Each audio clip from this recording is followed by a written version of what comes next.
working from home, these employees found that their late night calls to one another, albeit on the company laptops, were being recorded. They became very anxious, very fearful, because they didn't know what the employer knew or what they'd heard or what they were listening to. In June, employment lawyer Adam Foster took a call from a woman who needed help. She expressed concerns her company was using her work computer to spy on her and some of her colleagues while they worked at home. One of the employees basically put it in a spare room and shut the door. They were fearful about the software's capability and what it could do, what it might mean for their personal relationships.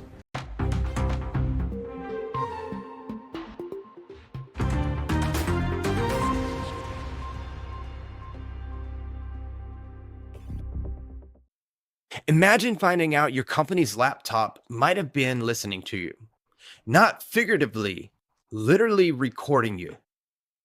That's not a sci-fi script. That's a real case from Australia, where a remote employee discovered her company was using monitoring software that could record audio inside her home. In her Fair Work claim, Adam Foster's client said she was continuously recorded through her computer's microphone from 9 a.m. to 5 p.m. and argued the company did not gain the proper consent from its workforce before deploying the software. It didn't go into sufficient detail about how employees would be monitored, what that monitoring would look like. Effectively, what did the software actually do? We know that employees have to consent to the recording of their information, the storing of their information. So that failure to disclose was a significant place where they misstepped. SafeTrack says staff, through their existing employment agreements, already consented to monitoring of work computers, including video and audio. SafeTrack denies the employee was terminated because of their complaint. And it's the perfect story for this week's theme, because it's not about productivity anymore. It's about power. The company's name was SafeTrack, which in hindsight feels like a warning label. They used a tool called Terramind, designed to monitor remote employees' productivity. But Terramind isn't your typical time tracker. It can record screens, log keystrokes, even activate microphones. The employee at the center of this case realized that her daily video calls might have been recorded, and possibly even private conversations nearby. And she wasn't paranoid. The software really could do that. And when she raised the concern, she was later fired for performance issues. So she filed an unfair dismissal claim. And eventually, the company reached a confidential settlement, which is corporate talk probably for, we don't want to get in trouble, let's give you some money and you can be quiet. Allegedly. Here's the part that makes it worse. SafeTrack wasn't a rogue startup. It was a compliance company. So yes, the compliance company was caught violating privacy compliance. Irony, hypocrisy.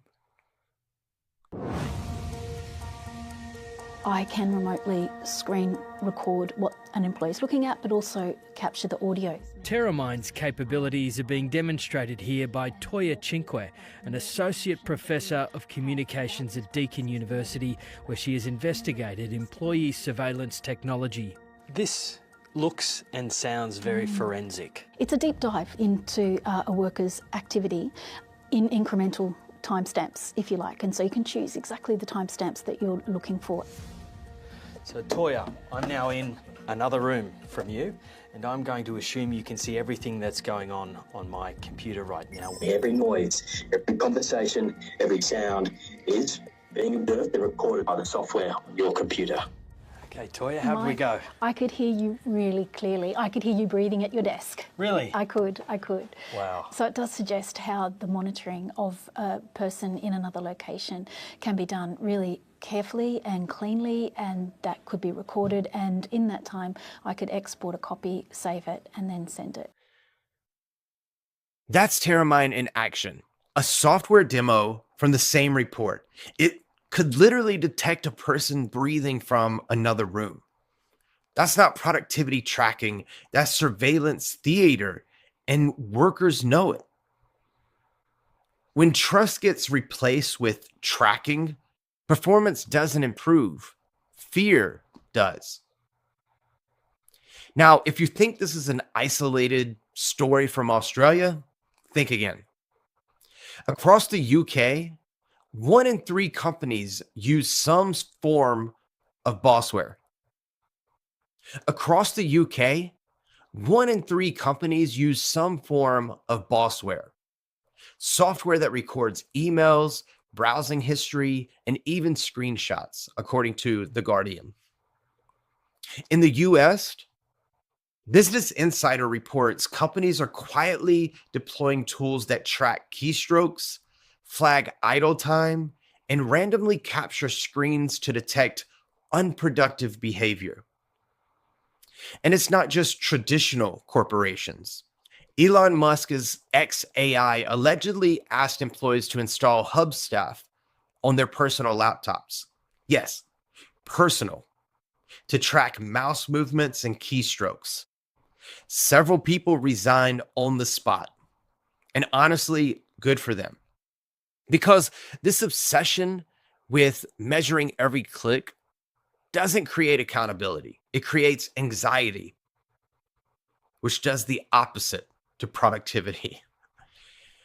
You don't get better performance. You just get employees pretending to work while fighting to stay green on Slack. It's not a productivity system. It's a digital anxiety machine. So here's the big question. How is it even legal?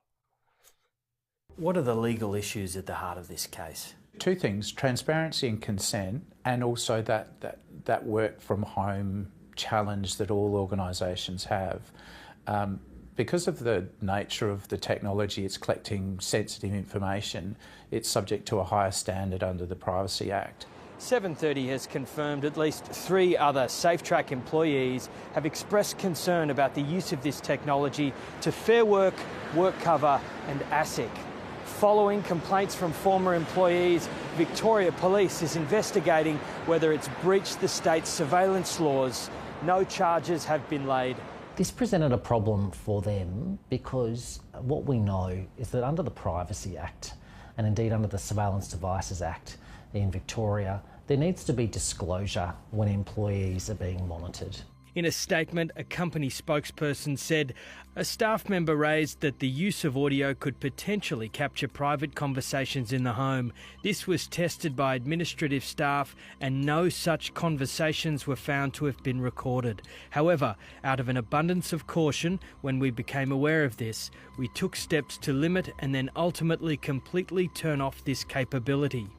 While the plans for this monitoring were communicated to staff and accounted for in our employment agreements, we appreciate that the use of the monitoring software did cause concerns among a few of our staff.